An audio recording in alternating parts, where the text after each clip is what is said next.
6 दिन में दुनिया बनाई, क्या लेके बनाई? ये तो वर्णन वहाँ नहीं है कि हाँ आजकल लोग यही पूछते हैं, अरे ईश्वर के लिए कुछ संभव असंभव नहीं है, बिना कारण के कार्य बना सकता है। मैंने कहा ईश्वर जब इतना समर्थ है तो पूरी दुनिया को निष्पाप और सुखी बना सकता है। तब बेचारे वो चुप हो गए। कुरान में आता है ईश्वर ने कहा कुन, तो फैकुन हो गया। कुन नाम हो, फैकुन नाम हो गया। जैसे ईश्वर ने कहा हो वैसे हो गया। हमारे यहाँ भी बात आती है, एक हम बहुत श्याम प्रजाए, एक मैं बहुत प्रजा के रूप में फैल जाऊं।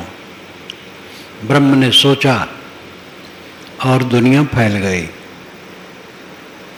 ये सब भावुकता की बातें हैं। वेद में तो यहाँ तक लिखा है अमावस्या ने दुनिया बना दी और कोई नहीं बना सकता है।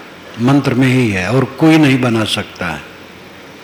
तो साणाचार्य ने ऐसे भाष्य भी कर दिया कि अमावस्या ने दुनिया बनाई और कोई नहीं बना सकता है। उन्होंने कुछ भी तर्क नहीं किया। अमावस्या तो एक सूर्य का संक्रमण काल है, एक रात से दूसरे रात में जाने की बात। काल का एक जोड़ है। दुनिया को क्या बना देगी अमावस्या? लेकिन वेद विशाल हैं, उसमें सब प्रकार की बातें हैं। अनेक ऋषि हैं और अपने अपने ढंग से कहते हैं। नासदी सूक्त इसके लिए है ही, नासदासीन सदा सिद्धानिम, नासदा है इसलिए नासदी सूक्त कहते हैं। ना असत आसीत, उस समय असत नहीं था, फिर ये नहीं था, वो नहीं था, वो नहीं था। एक संदेह प्रकट किया गया है। 7 मंत्रों का नासदी सूक्त है 10वें मंडल में। अवंत में ये भी कहा गया कि इस संसार को कौन जानता है? जो आकाश में अध्यक्ष बैठा है शायद वो जानता हो, और हो सकता वो भी न जानता हो। वेद न वा वेद, वेद जानना, न वा वेद वा अथवा न जानता हो। कोमलता से कहा गया। गलती यही होती है जब हम किसी शास्त्र को मान लेते हैं कि वो कोई सर्वज्ञ सर्वशक्तिमान का बनाया हुआ या भेजा हुआ है, वहीं गड़बड़ी होती है। सारे शास्त्र मनुष्यों की रचनाएं हैं और मनुष्य अनेक प्रकार के हुए हैं, कच्चे पक्के, अपने अपने ढंग से कहे हैं। हर क्षेत्र के भक्तों को ये शंका हुई है दुनिया कहाँ से बनी, तो उसका उत्तर अपनी अपनी सूझ के अनुसार लोगों ने दिया है। उसमें विवेक की जरूरत है। आंख मूंद करके मान लेने की बात नहीं है। और फिर ये भी तर्क है कि जब एक जगह लिखा है इससे बना और दूसरी जगह उसका खंडन है, तब इसलिए विचार ही प्रधान है। वेद में पहला मंडल जो है उसमें 164वां सूक्त बड़ा महत्वपूर्ण है। 52 मंत्र उसमें है। ऐसे ऐसे भी सूक्त होते हैं जिसमें 2-4 मंत्र हो, 10-15 मंत्र हो। 52 मंत्र हैं और वो रचना दीर्घतमा की है। दीर्घतमा एक प्रसिद्ध ऋषि हैं वेद के। दीर्घतमा ने स्वयं एक जगह कहा है, दीर्घतमा मामते हो युजुर्वान 10वें जोगे। दीर्घतमा ममता का पुत्र है। दीर्घतमा मामते हो युजुर्वान 10वें जोगे। वो 10वें युग में जुजुर्बान बूढ़ा होने लगा। 10वां युग है 90 वर्ष के बाद, 10वां दशक।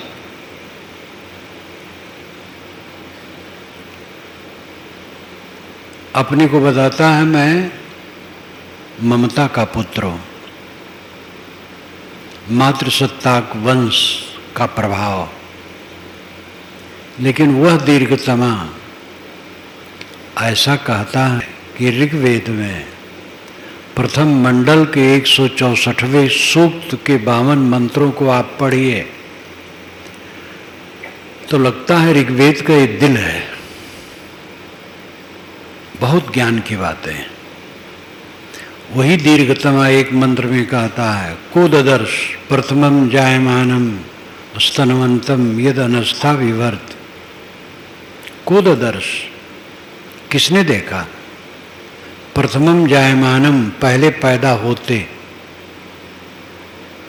स्तनवंतम हड्डी वाला, अनस्था हड्डी रहित, अस्थि कहते हैं हड्डी को, लेकिन छंद के प्रयोग में अनस्था हो गया है।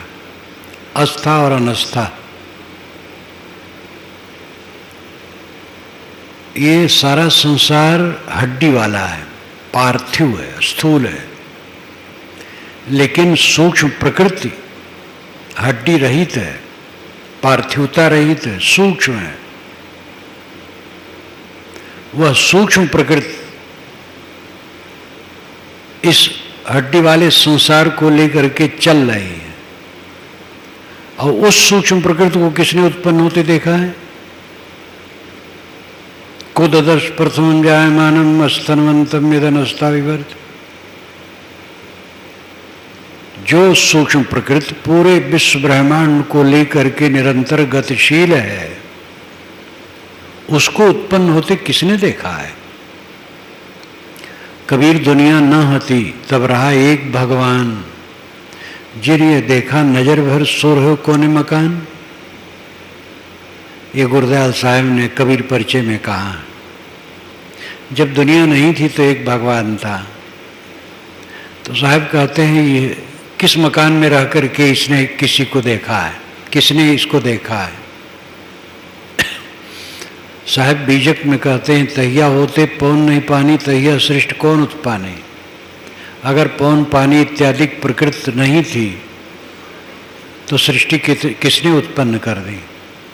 अविगत की गति का कहो जाके गाँव न ठाओ, गुण विहूना पेखना का कह लीजिए ना। अविज्ञात की बात क्या कहते हो? गुण विहीन बात, मूल द्रव्य रहित बात।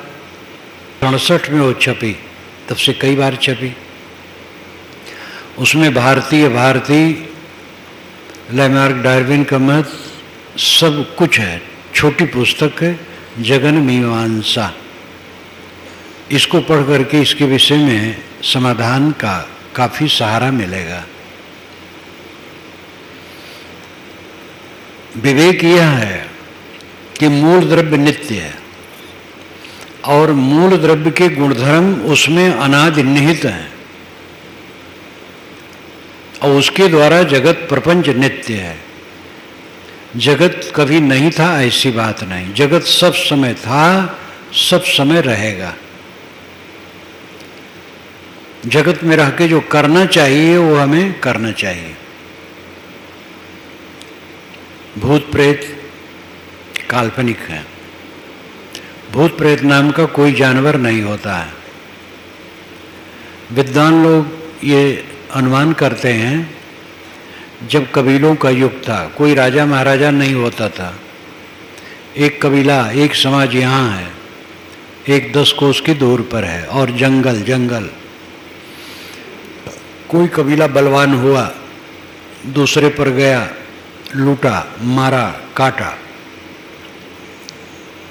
कोई कानून नहीं, कोई राजा नहीं, जिसकी लाठी भैंस उसी की, लूट मार करके चला आया। पीछे से उसको लगता है जिसको मैंने मारा है वो मुझे मार रहा है। और जब कभी उस तरफ से निकले तो लगा उन कबीलों के टोलों में से लोग निकल रहे हैं मुझे मारने के लिए। इसी भावना से भूत प्रेत की कल्पना पैदा हुई। भूत प्रेत नाम का कोई जानवर नहीं है। दिन में जो है वही रात में है, रात में से भूत आ जाएगा। शमशान में रात में अगर आप जाएं तो परेशान हो जाएंगे, जान जाएं कि हाँ शमशान है, तो तुरंत आपको भूत चढ़ बैठेगा, क्योंकि भावना है। लेकिन वहीं एक गाय का बछड़ा बैठा पागुर मारता है, सोता है, उसे भूत की कोई बात नहीं। कब्रों में चींटियां हैं, उनको भूत नहीं पकड़ते हैं, और लाखों चींटियों से वजनदार आप हैं, आपको भूत रगड़ डालते हैं, क्योंकि भ्रम में है। साहब ने कहा ये ब्रह्म भूत सकल जग खाया, ये ब्रह्म मात्र का भूत है। बीजक में तो साफ निर्णय है, भूत प्रेत नाम की कोई चीज नहीं है। इस भ्रम से ऊपर उठना चाहिए। देवी देवता प्राणी हैं। वैदिक दृष्टि से प्राकृतिक शक्तियों को देवता माना गया है। मरुत, वरुण, अग्नि, इंद्र। निरुक्त के अनुसार यास्क मुनि वेदों पर निरुक्त लिखे हैं, जिनका काल ईसा के 800 वर्ष पहले है। उन्होंने 3 देवता माना है। अंतरिक्ष में सूर्य और मध्य आकाश में वायु और पृथ्वी पर अग्नि, ये 3 ही देवता हैं। अग्नि, वायु और सूर्य। वैदिक दृष्टि से प्राकृतिक शक्तियों को देवता माना गया है। फिर देवता उनका काव्यों में, वेद के काव्यों में व्यक्तिकरण हुआ है, इसलिए लगता है कि वो जानदार है, और इसी से कल्पना बढ़ी और मनुष्य के मस्तिष्क से हजारों हजारों देवता पैदा कर दिए गए, और नए नए देवी देवता आदमी पैदा करता रहता है। प्राणियों के अलावा देवी देवता कोई नहीं है, लेकिन आदमी कल्पना में देवी देवताओं को बनाता रहता है और अपने देवत्व को नहीं समझता। संस्कृत का पंडित भी इस पर कहता है, आप सुदेवा मनुष्याणाम दिव्य देवा मनीषिणाम वालानाम काश्लोष्टेषु बुधस्य आत्मन देवता। मनुष्याणाम, साधारण मनुष्य के लिए आप सुदेवा, आप सुदेव है। आप सुनाम जल। सामान्य आदमी गंगा जमुना नदियों को ही देवता मानते हैं। दिव्य देवा मनीषिणाम, मनीषी लोग, विद्वान लोग दिव्य चमकते हुए तारों को देवता मानते हैं। बाला नाम काष्ठलोष्टेषु, बाल बुद्धि वाले काष्ठ और पत्थर की मूर्तियों को देवता मानते हैं। बुधस्य आत्मन देवता, विवेकवान आत्मा को देवता मानता है। पारक सिद्धांत की बीज हर जगह है, क्योंकि जीव का स्वरूप ही पारक यानी ज्ञान है, तो सच बात भी कहता है और स्थिरता न होने से झूठ भी कहता है, भावुक भी हो जाता है। कबीर साहब की विशेषता यही है, वो भावुक नहीं होते हैं, वो यथार्थ हर जगह कहते हैं। इसलिए बीजक का कोई चिंतन मनन ठीक से कर ले, सारी भ्रांतियां मिट जाएंगी। मुझसे जब लोग कहते हैं कि आपने वेद पर लिखा, उपनिषद पर लिखा, गीता पर लिखा, योग दर्शन पर लिखा, रामायण पर लिखा, बहुत बढ़िया निर्णय हुआ। मैंने कहा मैं क्या लिखा, अगर बीजक का सहारा न होता तो ये सब लिख न पाता इस ढंग से। जब कबीर साहब की दृष्टि मिली तब ऐसा लिख पाया, नहीं तो उसी में उलझा रहता। ये जो महाभारत अभी लिखा हूँ, महाभारत पढ़ करके ज्ञान की बात मिलेगी, अज्ञान की बात मिलेगी, भ्रांति की बात मिलेगी, सब कुछ मिलेगी। लेकिन ये जो लिखा गया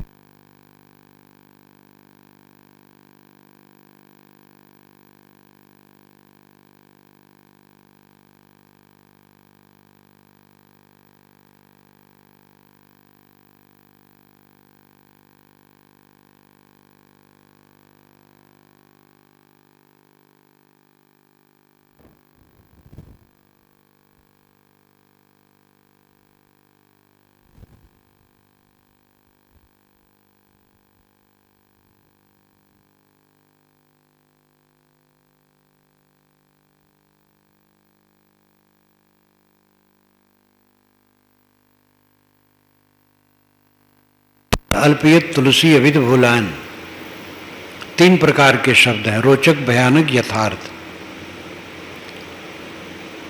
और उसमें वर विघटन, खंडन योग, मंडन योग है। और लट परमान उलझे, जैसे साधु की लट होती है तो लट में पता नहीं लगता कौन बाल सिर से जुड़ा है कौन टूटा है। कारण अविरल अल्पयत, अविरल सघन वाणी फैली है, उसी को अल्पयत लोग पी रहे हैं। कारण अविद भूलान, इसलिए अबुध लोग भटके हैं। गोस्वामी जी भी ऐसा सत्सई में कहते हैं। सत्सई में निर्णय वाणी बहुत है। तुलसी पंचामृत में मैंने उसको रखा है। अयोध्या में मैं जब खोजा तो कोई भी वैष्णव संत ने उसकी टीका नहीं की है। खरी बात है। तो बाराबंकी की एक भक्त की टीका मुझे मिली तो उससे मैंने काम किया।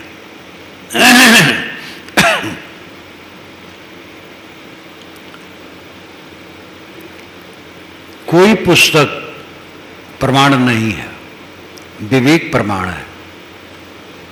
कोई पुस्तक अलौकिक नहीं है, कोई पुस्तक आकाश से नहीं आई है, कोई पुस्तक सर्वज्ञ ने नहीं बनाया है। सारी पुस्तकें मनुष्य की रचनाएं हैं।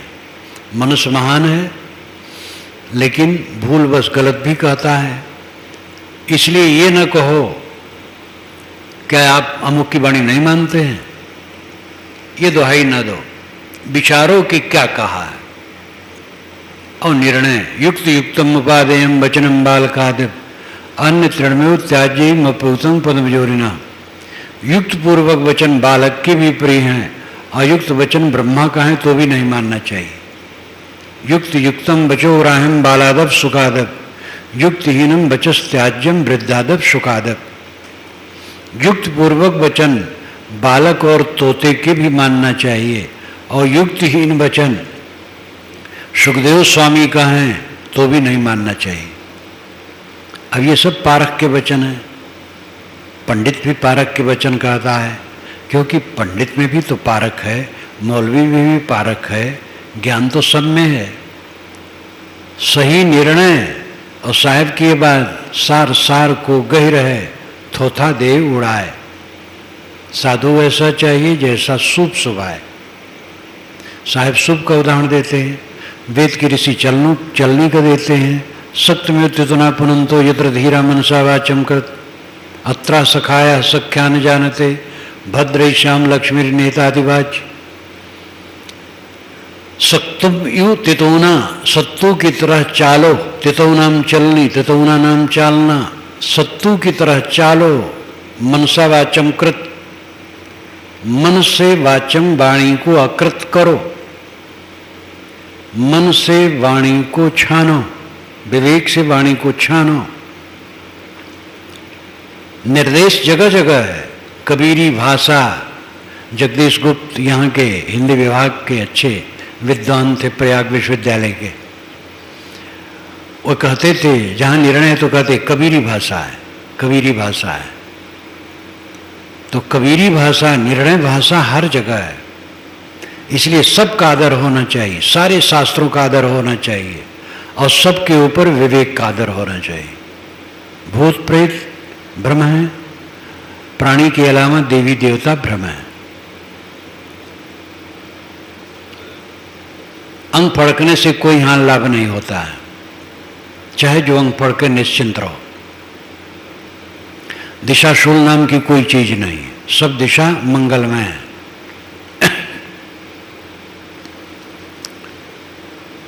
योगिनी दाहिने बाएं झूठ है, ग्रह टेढ़ा है भ्रम है। ग्रह आकाश में हमारे ऊपर क्या टेढ़ा रहेगा, टेढ़ा रहेगा सब पर रहेगा। खुले आकाश में दिन में लोग बैठेंगे कि तो सबको सूरज की गर्मी लगेगी, किसी की लगे किसी की ना लगे कैसे। इसलिए ग्रह टेढ़ा है कुछ नहीं, 7.5 कुछ नहीं। हाथ की रेखा किसी को मत दिखाओ, निर्भय रहो, हाथ से काम करो, निर्भ्रांत दृष्टि अपनाओ। जो हम करेंगे वो भरेंगे। कर्म सुधार आवश्यक है। आपको बांधने वाला कोई नहीं। भगवान की माया सबको नचाती है। अघटित घटना पटी सी द्रुत्या अनिर्वचनीया, ये वेदांती लोग कहते हैं। ईश्वर भक्त कहते प्रभु माया गर्यसी, प्रभु की माया बड़ी कठिन है।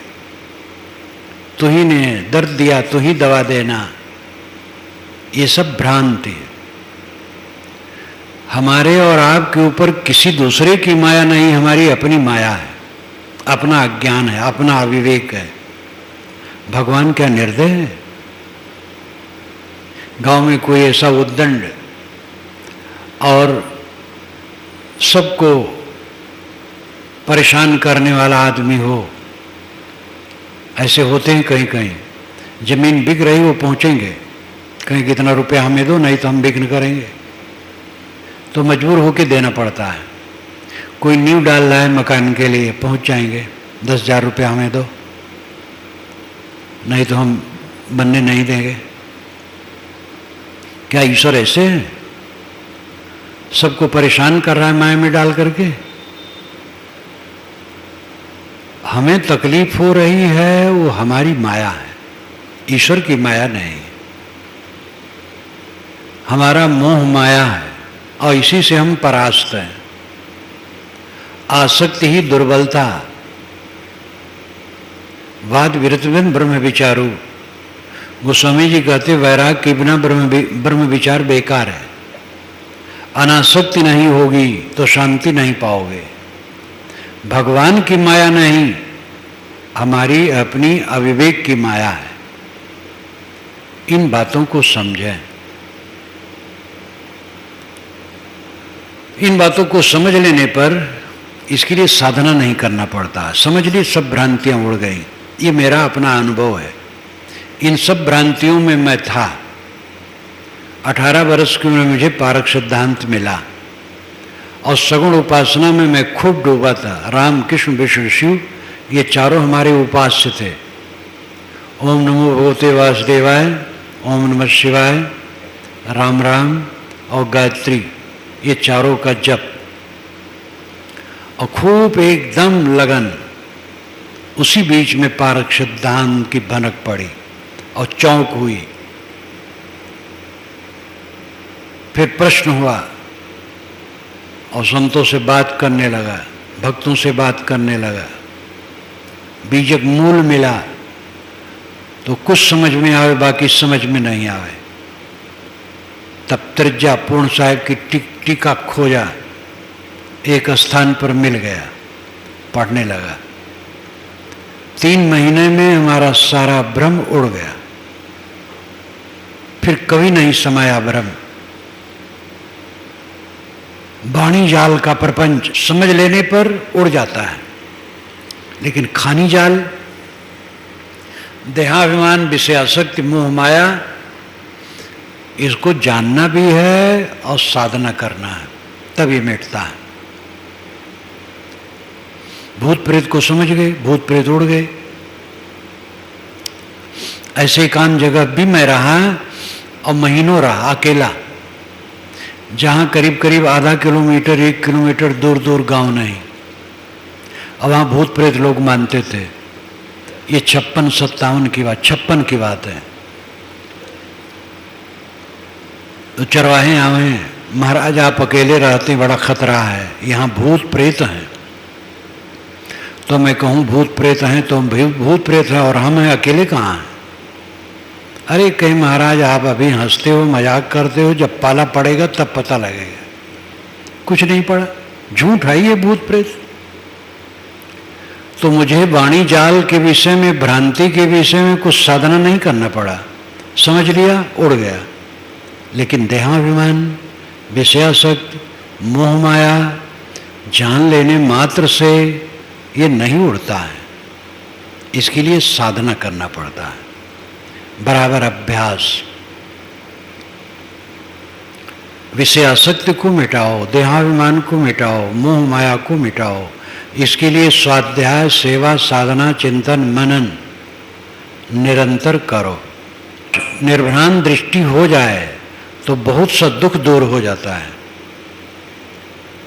देहाभिमान का दुख साधना से मिटेगा। अकेलापन, आत्मा का अकेलापन, यही बोध और साधना का फल है कि इसमें दृढ़ता हो जाए। जीव अकेला है, जीव के साथ कुछ नहीं है। 4 दिन का झमेला है, सब खो जाएगा। हमारे साथियों को खो गया है, हमारा भी पहले वाला बहुत खो गया है। एक दिन शरीर छूटा और सब गया। और काल प्रतीक्षा नहीं करता है, किसका काम हुआ है किसका नहीं हुआ है कुछ नहीं, बस सीधा प्रहार करता है। कहते मौत आई एक आदमी के सामने, कहे चलो तुम्हारा समय खत्म हुआ। उसने कहा कि आप नोटिस दे देते पहले से तो मैं अपना काम कर लेता, आपने नोटिस नहीं दी। उसने कहा मैंने कई नोटिस दी हैं। कहे तो डाक की गड़बड़ी, मुझे मिली नहीं। मौत ने कहा कि मेरी नोटिस डाक से नहीं आती है, मनुष्य के ऊपर सीधे आती है। बाल पकने लगे, एक नोटिस है। दांत हिलने लगे, दूसरी नोटिस है। आंख पर चश्मा लग गया, तीसरी नोटिस है। झुर्रियाँ आ गई शरीर में, चौथी नोटिस है। मेरी नोटिस शरीर पर आती है, अब वारंट है, इसमें छुटकारा नहीं। मौत किसी के लिए मुरवत नहीं करती है, इसलिए अपनी कल्याण का काम पहले करो। जीव का अकेलापन, इसका बोध हो, समझ हो जाए ठीक से, और उसी अकेलेपन के लिए ध्यान है। संकल्पों का त्याग अकेलेपन का ही अभ्यास है। संकल्प छोड़ते जाओ, जो आए छोड़ दो और अकेले में निवास करो। जितना ये मजबूत होगा उतनी गहरी शांति मिलेगी। जीवन का परम फल है गहरी शांति। मन ही मुख्य है। मन को ठीक कर लिया, सब ठीक हो गया। मनोपगमा धम्मा मनोसेठा मनोमया मनसा चे बुदुट्ठेना भासति वा करोति वा ततो नम दुख मनवेत चक्कम वा बहतो पदम। पूरे बुद्ध वचन में त्रिपिटक एक सागर की तरह है। बुद्ध क्या कहते हैं कि शुरुआत भूमिका ही में वो सब का विवरण मैंने दिया है, और उसमें स्वर्ण स्तंभ की तरह धम्म पदम है, जो बुद्ध क्या कहते हैं कि नाम से पूरा भाष्य कर दिया गया है। और उसका पहला मंत्र है मनोपुब्बगमा धम्मा। सभी धर्मों में मन पूर्वगामी है, मनोसेठा मन श्रेष्ठ है, मनोमया सारे कर्म मनोमय हैं। मनसा चेपदुट्ठे न भासति वा करोति वा, मन से प्रदुष्ट भावना रख करके बोलोगे और काम करोगे, ततो नम दुख मनवेत, उसके पीछे पीछे दुख उसी प्रकार चलते रहेंगे। चक्कम वा बहतो पदम, जैसे बैल के पीछे बैलगाड़ी के चक्के चलते रहते हैं। और मनसा चे प्रसन्ने न भासति वा करोति वा ततो नम सुख मनवेत छाया वा अनपायिनी। अगर निर्मल मन से प्रसन्न मन से बोलोगे और काम करोगे तो सुख, अनपायिनी सुख, स्थिर सुख, शाश्वत सुख आपके पीछे वैसे चलेगी जैसे छाया चलती है। बुद्ध वचन मन से शुरू होता है। मनोपगमा धम्मा। कबीर वाणी अंतर ज्योत से शुरू होता, अंतर ज्योत शब्द एक नारी। वेद वाणी अग्नि से शुरू होता, अग्नि मिले पुरोहितम यज्ञ से देव मृतजम होतारम रत्नधातमम। ये ऋग्वेद सबसे पहला वेद है और ऋग्वेद का ये पहला मंत्र है। अग्नि मिले पुरोहितम, अग्निम ईले पुरोहितम यज्ञम होतारम। जितने भी कर्मकांड के स्वरूप है सभी शब्द हैं। अग्नि की उपासना वैदिक परंपरा में रही है, इसलिए अग्नि शब्द शुरू में है। कबीर आत्मज्ञानी है, इसलिए अंतर्ज्योत से उन वचन शुरू होता है। बुद्ध मन पर जोर देते हैं, इसलिए मन से शुरू होता है। यद्यप मन पर काफ़ी विचार कबीर साहब का है, वेदों पर है, वेदों में है, वेदों में भी आत्मज्ञान है, लेकिन एक विशेषता होती है। मन को ठीक किया, सब ठीक हुआ।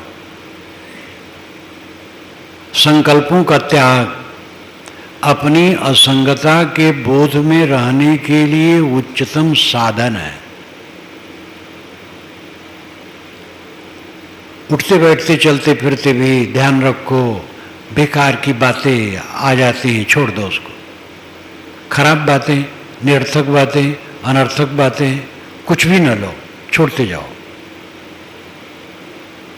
अंतिम में श्री विशाल साहब की कुछ साखियां। जान जनाए देखे सुने सब मित्रन दिलहाल, हान लाभ इसमें कहाँ जो ते हेतु बेहाल। प्रकाश रूप स्पर्श रस शब्द गंध बेकाम, हर शोक जाने खटक बिन जाने निज धाम। हेतु न मिलने में कोई जातक जग का साथ, प्राणी मात्रन के मिलत राग द्वेष दुख हाथ। तनमन इंद्रिन प्रेम से चाह होत बहिरंग, सो सब कल्पित जीव के बिना हेतु ही तंग। पारक अटल समाधि है देह भिन्न सब काल, देह रहे या न रहे एक सम जान निहाल। सोई रहस्य अपनाइए और कहूँ नहीं नीक, सबसे आपे नीक है जहाँ रहे सब फीक। अब तो सन्मुख कुछ नहीं, जब से मानव छूट, गुरु कृपा निज बोध बल ठहरी आप मन टूट। जे हित सब कुछ कर थके, सो सब पाया आज, अब तो बाकी कुछ नहीं पारक स्वतः विराज। जान जनाए देखे सुने सब मित्रन दिलहाल, मित्रों से मिलें, अपनी बात उन्हें बताएं, उनकी बात जानें, अपने को दिखाएं, उनको देखें। साहब कहते ये सब न करो तो क्या नुकसान होगा? न मिलो, न बात करो, न अपने बताओ, न उनकी बात जानो, क्या नुकसान होगा? क्यों फड़फड़ाते हो? बोध हो गया, समझ हो गई है, हलचल में न रहो। जान जनाए देखे सुने सब मित्रन दिलहाल, हान लाभ इसमें कहाँ जो ते हेतु बेहाल। असंग हो, अकेला हो, अपने में लीन हो जाओ। प्रकाश रूप स्पर्श शब्द गंध बेकाम। प्रकाश, सूरज का प्रकाश, चांद का प्रकाश, तारों का प्रकाश, आग का प्रकाश, और प्रकाश में दिखते हुए नर नारियों के रूप, नगर बस्ती के रूप, वनस्पत, वृक्ष, हिमालय, रेगिस्तान, समुद्र, झरने, नदियों के दृश्य। प्रकाश रूप स्पर्श, कोमल कोमल स्पर्श, स्त्री का स्पर्श, पुरुष का स्पर्श, और भी स्पर्श, रस अनेक प्रकार के, सटरस, गंध। साहब कहते बेकाम, निरर्थक, इन्हीं में लग लग करके तुम उलझते हो। जो नहीं देखे हो, नहीं सुने, उसके लिए वासना ही नहीं बनी है। देख सुन भोग करके वासना बना बना करके उलझ रहे हो। प्रकाश रूप स्पर्श रस शब्द गंध बेकाम, हर शोक जाने खटक बिन जाने निज धाम। हर्ष और शोक खटक होती है भोग करके। न जानो निज धाम, अपने आप में शांत हो। आसक्ति कहीं न बनाओ। प्रत्यक्ष अनुभव है, पहले कल्पना ही नहीं होती थी कि पंखा नहीं, बिजली नहीं, बिजली ही नहीं थी, ख्याल ही नहीं था। पंखा हाँक लिए इसे हाथ से, गर्मी महीना है, सो गए, पसीना है, बस सो गए। अब बिजली का अभ्यास हो गया है, बिजली थोड़े समय में चली जाए, परेशान। तो इसमें भी जो आवश्यक है उसमें भी आसक्ति इतनी न बनाओ कि परेशान हो। पारख अटल समाधि है देह भिन्न सब काल, देह रहे या ना रहे एक सम जान निहाल। पारख यानी ज्ञान, स्वरूप ज्ञान की अखंड समाधि लग गई।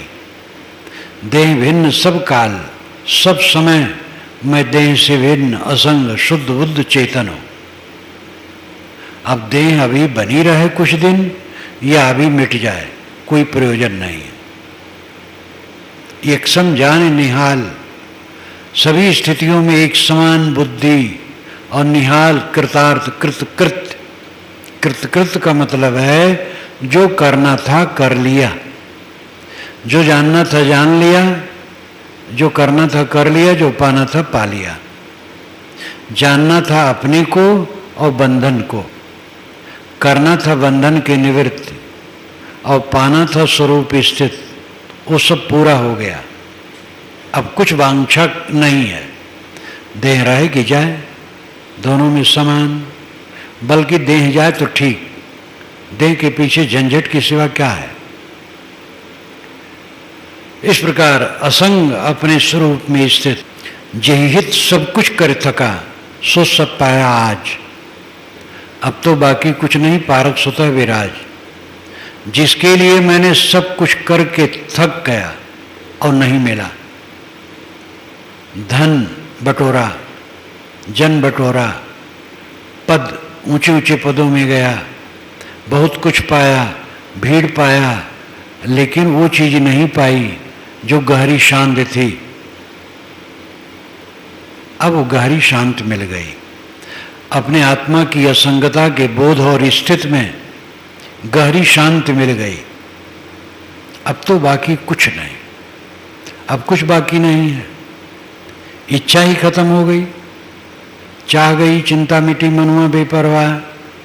जिनको कुछ नहीं चाहिए सोई सहनसाह, जाए न चाहिए कबो कुछ तुम सन सहज स्नेह, करो निरंतर तासुर सो रावजुर निज गेहो। गोस्वामी जी ने कहा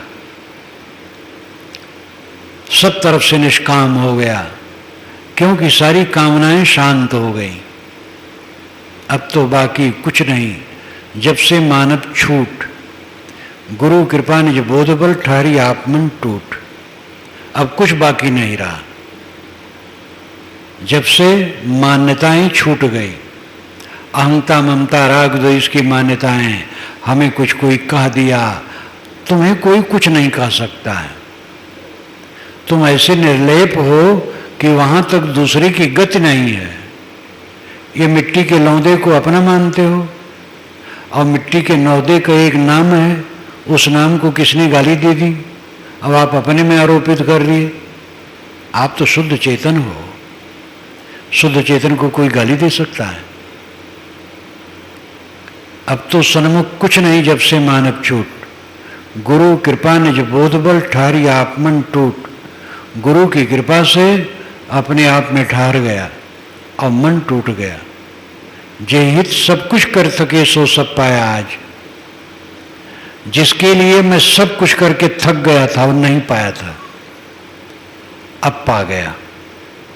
अब तो बाकी कुछ नहीं, अब कुछ बाकी नहीं। पारक स्वतः विराज, स्वतः ज्ञान स्वरूप में मैं स्थित हूं। ये साखियां उस महापुरुष के हृदय से निकली हैं जो इसी दशा में ठहरा था। विवेकवान पुरुष उस अवस्था में रह करके उन्होंने अपनी वाणी कही है, और ये हर जगह ऐसा मिलता है। यत्र नानद पश्यत नानद श्रवोत नानद विजानात सबोमा, ये अनुभविक वाणी है जो श्रुत वचन है। जहाँ दूसरे को नहीं देखता, दूसरे को नहीं सुनता, दूसरे को नहीं जानता, वो भूमा की स्थिति है। देखना सुनना जानना बंद करो, सब तरफ से फाटक बंद कर लो, अंतर्मुख हो जाओ। घूंघट के पट खोल रे तो को पीऊ मिलेंगे, घट घट में वही साईं बसत है, कटुक वचन मत बोल रे। धन यौवन का गर्व न कीजिए, झूठा पचरंग चोल रे। शून्य महल में देना वार ले, आसन से मत डोल रे। ये शून्य महल में देना बारना क्या है? संकल्प शून्य हो जाना, प्रपंचोपशमम, न अंतः प्रज्ञम न बहिष्प्रज्ञम न उभयतः प्रज्ञम न प्रज्ञानगरम न प्रज्ञम न प्रज्ञम, अव्यवहार मग्राह्यम लक्षण अचिंतम अपदेश में एकात्म प्रत्ययसार, प्रपंचोपशमम शांतम शिवम अद्वैतम चतुर्थम मन्यन्ते सा आत्मा साविज्ञा। ये मांडूक उपनिषद में एक मंत्र है जो गद्य है। न अंतः प्रज्ञम, भीतर कुछ नहीं जानता, न बहिष्प्रज्ञम, बाहर कुछ नहीं जानता, न उभयतः प्रज्ञम, दोनों तरह नहीं जानता, न प्रज्ञम न प्रज्ञम, न प्रज्ञ है न अप्रज्ञ है, अव्यवहार, वो वहाँ व्यवहार नहीं है, अव्यवहारम अलक्षणम, बाहरी लक्षण उसका कुछ नहीं है, अचिंत्य है, प्रपंचोपशमम, प्रपंच का वहाँ उपशमन है, शांतम, शांत है, शिवम, कल्याण स्वरूप है, अद्वैतम, अकेला है, चतुर्थम मन्यन्ते, ये चौथी अवस्था है। जागृत, स्वप्न, सुषुप्ति, ये तीनों से अलग ये समाधि की अवस्था है। चतुर्थम मन्यन्ते सविज्ञेया, ये जानने योग्य है। इसमें शब्दों का घटाटोप ज्यादा है, वो सब विवरण देने की यहाँ फुर्सत नहीं है। उपनिषद सौरभ में विवरण दे दिया गया है, जो चाहे पढ़ ले। मतलब है कि वह सारे संकल्पों को छोड़ करके शांत हो गया, प्रपंच का उपशमन हो गया, अद्वैत हो गया, अकेला हो गया, शेष रह गया। संस्कृत में शेष कहते हैं बचा हुआ, अरबी में बका कहते हैं, बका, बाकी। सब छोड़ दिया, आत्मा अपने आप बका रह गया। उसी बका पर ध्यान होना चाहिए, अपने आप असंग, अकेला, केवल स्वरूप पर ध्यान होना चाहिए। साहब ने कहा, समझी की गति एक है, जिन समझा सब ठौर। कहीं कबीर ये बीच के बल कहीं और की और। जहां पर जो सत्य समझ गया, सबकी दशा एक है। जब मैं वेद लिखा तो उसमें गहराई से डूबना पड़ा। किसी कुछ लिखने के लिए तो गहराई डूबना पड़ता है, तभी वो ठीक बन पाता है। यास्क मुनि को भी ठीक से पढ़ा तो यास्क मुनि की जो परिभाषा थी, उन्होंने जो उदाहरण दिया है, ऋग्वेद का मंत्र उठाया है, उसका भाष्य किया है, और कुछ कुछ मंत्रों पर उन्होंने विभिन्न मत दिया है। ऐतिहासिक लोग इसका अर्थ ये मानते हैं, वैयाकरण लोग ये अर्थ मानते हैं, कर्मकांडी ये अर्थ मानते हैं, लेकिन आत्मवादी ये अर्थ मानते हैं। आत्मवादी का अर्थ बिल्कुल हम लोग सरीखा है। इसलिए विवेकवान हर समय हुए हैं, सब छोड़ करके अपने में सिमटाना, सीधी सी बात। परमात्मा, ब्रह्म, खुदा, गॉड, राम, रहीम, इन सारे शब्दों की चरितार्थता आपकी आत्मा में है। कैवल्य उसी में है, निर्वाण उसी में है, परम शांत उसी में है, मोक्ष उसी में है। अपने को समेट लो, और इसके लिए रोज ये ध्यान रखो, जहाँ कोई रहे, गृहस्थ, विरक्त, स्त्री, पुरुष, स्वाध्याय, ध्यान और चिंतन न छूटे। ज्ञान के ग्रंथों का स्वाध्याय, ध्यान करना, आत्मचिंतन, और ये देखे कि डाउन न होने पाए, साधना उन्नत की तरफ चले, गिरने न पाए। योगो ही प्रभो प्रयोग, योग प्रभव अपाय रूप है। प्रभव ऊपर उठना, अपाय गिरना। ढील ढाल होगे, मन खराब हो जाएगा, दुखी हो जाओगे। साधना में कसे रहोगे, ऊपर उठोगे, शांति पाओगे। इसलिए साधना बराबर बनी रहे, और संकल्पों का त्याग, ये साधना का राजमार्ग है, ये छूटने न पाए।